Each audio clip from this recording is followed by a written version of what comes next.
Silenzio, dai. Ma che parte ti voglio contare? Quella che ti ha contato l'altro giorno. Da Arturo. Ah! È orgogliosissima. Allora 3 subacquei. Non stai a ridere.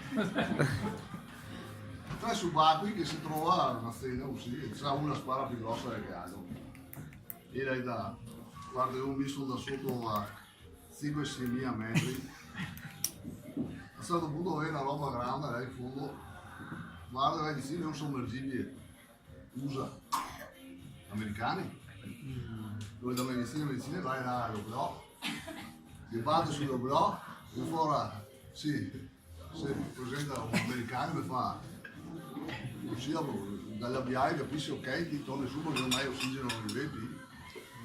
Bravo che si sta. Teatro e lì lei da l'aerocerno indiano sono da sotto, lo so, sono stati 10.000 metri, sì. Sotto te una roba in fondo grande, non so io le sommergibili dei sovietici, US, che scritto US, le vicine batte dell'oblò, si affaccia utile, mi fa quel pugno così, non usare i sovietici, dopo come sono? Teatro fa mi vedere, non sono da sotto tante qua nel bar nostro, sono sotto, ma mi è successa una roba incredibile perché sono sotto 1.000 metri, 1.000 metri, vedi una roba grande e vedi un sommergibile italiano, i carabinieri.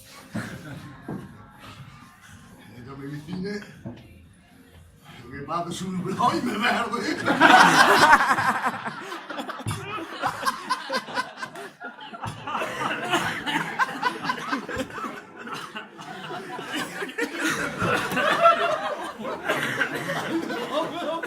Ha ha ha!